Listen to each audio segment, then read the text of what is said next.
The Cogitating Ceviché presents Miguel de Cervantes, the mind behind the man who challenged chivalry. Honoring satirists and thinkers who altered our perspectives, number 40. By Conrad Hannon. Narration by Amazon Polly. Preface.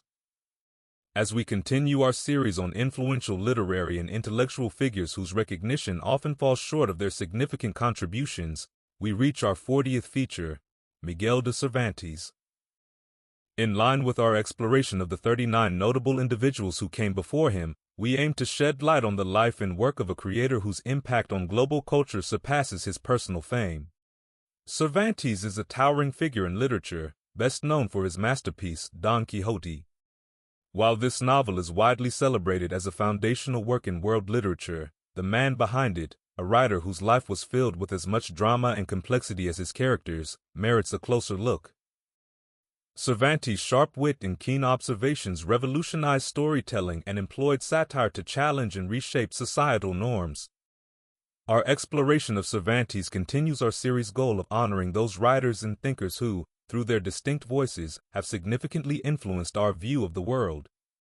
Just like the overlooked satirists and philosophers we've previously featured, Cervantes' legacy extends well beyond his most renowned work, offering insights that are still strikingly relevant today. The man behind the Quixotic tale. Born in 1547 in Alcalá de Henares, a small town near Madrid, Miguel de Cervantes Saavedra entered a world on the cusp of great change. Spain was at the height of its golden age, yet for Cervantes, life was far from gilded. His early years were marked by financial hardship and frequent relocations as his father, a barber surgeon with a penchant for gambling, sought to escape creditors. Despite these challenges, young Miguel developed a passion for literature, possibly nurtured by his time at a Jesuit school in Seville. However, the path that led to his literary greatness was circuitous and fraught with peril. In 1570, Cervantes fled Spain for Italy, possibly to escape punishment for wounding a man in a duel. This exile proved fortuitous, exposing him to the Renaissance humanism that would later infuse his works. Cervantes' life took another dramatic turn when he enlisted as a soldier in the Spanish Navy Marines. In 1571, he fought valiantly in the Battle of Lepanto, sustaining injuries that left his left hand permanently maimed, a wound he would proudly bear as a badge of honor throughout his life. But fate had not finished with Cervantes. In 1575, while returning to Spain, he was captured by Barbary pirates and spent the next 5 years as a slave in Algiers. These experiences of war, captivity, and the struggle for freedom profoundly shaped Cervantes' worldview. They imbued him with a deep understanding of human nature, from its noblest aspirations to its basest instincts. This hard-earned wisdom would later manifest in the complex characters and nuanced social commentary of his writings. Upon his return to Spain in 1580, Cervantes found himself in a nation resistant to change, clinging to outdated ideals of chivalry and honor. It was against this backdrop that he began his literary career, initially as a playwright. However, success eluded him in this endeavor, and he took on a series of government jobs, including that of a tax collector, a position that would ironically lead to his imprisonment due to irregularities in his accounts. It was during one of his stints in prison that Cervantes is said to have conceived the idea for Don Quixote. This masterpiece, born from adversity, would go on to change the course of literature and establish Cervantes as one of the most influential satirists in history. Don Quixote, a revolutionary satire. Published in 2 parts, 1605 and 1605. Don Quixote is more than just a story of a deluded knight and his loyal squire.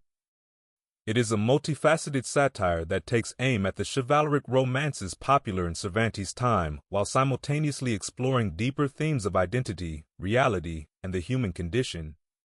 The novel's protagonist, Alonso Quixano, is an aging gentleman who becomes so enamored with tales of knight-errantry that he loses his grip on reality. Renaming himself Don Quixote de la Mancha, he sets out on a series of misadventures, accompanied by his practical-minded squire, Sancho Panza. Through their travels, Cervantes masterfully lampoons the conventions of chivalric literature, exposing the absurdity of its unrealistic ideals. One of the most famous episodes, the tilting at windmills, perfectly encapsulates Cervantes' satirical genius. Just then, they came in sight of 30 or 40 windmills that rise from that plain. And no sooner did Don Quixote see them than he said to his squire, "Fortune is guiding our affairs better than we ourselves could have wished. Do you see over yonder, friend Sancho, 30 or 40 hulking giants? I intend to do battle with them and slay them." This scene not only mocks the exaggerated battles found in chivalric romances, but also serves as a poignant metaphor for the futility of clinging to outdated ideals in the face of a changing world. Cervantes' satire, however, goes beyond mere parody. Through the interplay between Don Quixote's idealism and Sancho Panza's pragmatism, he explores the tension between imagination and reality, illusion and truth. This dynamic allows Cervantes to critique not just literary conventions but also societal norms and human nature itself. The novel's structure is equally revolutionary. Cervantes employs a complex narrative framework, including a fictional Arab historian as the purported author of Don Quixote's tale. This metafictional approach allows Cervantes to comment on the nature of storytelling itself, blurring the lines between fiction and reality in a way that was unprecedented for its time. Moreover, Cervantes uses his characters to voice critiques of contemporary Spanish society. Through Don Quixote's encounters with various social classes, from shepherds to dukes, Cervantes exposes the hypocrisies and injustices of his time. His satire touches on issues of class, religion, and politics, often with a subtlety that allowed him to evade censorship while still conveying powerful messages to his readers. Beyond Don Quixote, Cervantes' other works. While Don Quixote is undoubtedly Cervantes' masterpiece, his other works also demonstrate his satirical prowess and literary innovation. His collection of short stories, Novelas Ejemplares, exemplary novels, published in 1613, showcases his versatility as a writer and his ability to infuse even shorter forms with social commentary. In Rinconete y Cortadillo, for instance, Cervantes presents a satirical view of Seville's underworld, exposing the organization and quasi-respectability of its criminal elements. Through the eyes of two young picaros, rogues, he paints a picture of a society where crime is just another profession, challenging readers to question the boundaries between legality and morality. Another notable work is Los Trabajos de Persiles y Sigismunda, The Travails of Persiles and Sigismunda, published posthumously in 1617. While ostensibly a Byzantine romance, this novel also contains elements of satire, particularly in its treatment of religious and cultural differences. Cervantes uses the journey of his protagonist to explore themes of tolerance and understanding, subtly critiquing the religious orthodoxy of his time. These works, along with his plays and poetry, demonstrate that Cervantes' satirical eye was not limited to chivalric romances. Rather, he applied his wit and insight to a wide range of social and cultural phenomena, always seeking to expose truth through humor and irony. Cervantes' impact and legacy. The influence of Cervantes, particularly through Don Quixote, on subsequent literature and thought cannot be overstated. He is often credited with inventing the modern novel, inspiring generations of writers to experiment with narrative structure and character development. Authors as diverse as Gustave Flaubert, Fyodor Dostoevsky, and Jorge Luis Borges have acknowledged their debt to Cervantes. His influence can be seen in works like Flaubert's Madame Bovary, where the protagonist's romantic delusions echo those of Don Quixote, and in the metafictional techniques employed by postmodern authors. Beyond literature, Cervantes' ideas have permeated philosophy, psychology, and popular culture. The term quixotic has entered the lexicon to describe idealistic but impractical pursuits. Don Quixote himself has become an archetype, representing the eternal struggle between idealism and reality. Cervantes' satirical approach, gentle yet incisive, humorous yet profound, has provided a model for social critique that remains relevant today. His ability to use comedy to address serious issues, to challenge societal norms while maintaining empathy for his characters, offers valuable lessons for modern satirists and social commentators. Relevance in the modern world. In an era of fake news and alternative facts, Cervantes' exploration of the relationship between illusion and reality feels remarkably prescient. Don Quixote's inability to distinguish between fantasy and reality, and his insistence on interpreting the world through the lens of chivalric romances, mirrors contemporary concerns about echo chambers and confirmation bias. Moreover, Cervantes' critique of outdated social structures and rigid thinking resonates in our rapidly changing world. Just as Don Quixote clung to an idealized past, many today resist societal changes, preferring comfortable illusions to complex realities. Cervantes reminds us of the importance of adapting our worldviews in the face of new information and changing circumstances. The novel's treatment of class and social justice also remains relevant.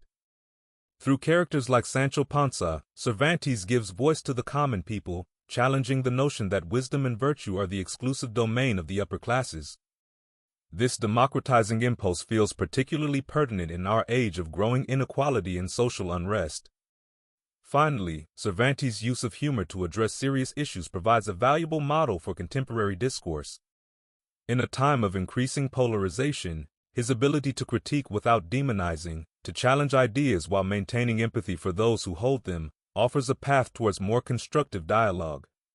Conclusion: the enduring power of Cervantes' satire. Miguel de Cervantes, through his masterful use of satire, did more than entertain. He changed the way we think about literature, society, and ourselves. His works, particularly Don Quixote, continue to challenge readers to question their assumptions, to look beyond appearances, and to find humor and humanity even in life's most difficult moments. Cervantes' legacy reminds us of the power of satire to shape societal perspectives. By holding up a mirror to society's follies and contradictions, he invited readers to laugh at themselves, and in doing so, to grow. His work demonstrates that effective satire is not merely destructive, it can be a constructive force, clearing away outdated ideas to make room for new ways of thinking. As we face the complexities of the 21st century, Cervantes' insights remain as relevant as ever. His ability to balance idealism with pragmatism, to find humor in adversity, and to challenge societal norms while maintaining compassion for human frailty, offers a roadmap for navigating our own turbulent times. In honoring Cervantes, we celebrate not just a great writer, but a transformative thinker whose work continues to shape our understanding of literature, society, and the human condition. His life and works remind us that even in the face of adversity, creativity and humor can be powerful tools for change. As we confront our own windmills, real or imagined, we would do well to approach them with the wit, wisdom, and indomitable spirit of Miguel de Cervantes. As the 40th installment in our series, Cervantes stands as a testament to the enduring power of overlooked voices in shaping our cultural landscape. His journey from struggling writer to literary giant serves as an inspiration, reminding us that greatness often emerges from the most unexpected places. In exploring Cervantes' life and works, we continue our mission of bringing deserved recognition to those thinkers and creators who, despite their profound impact, have not always received their due in the annals of history. Thank you for your time today. Until next time, stay gruntled.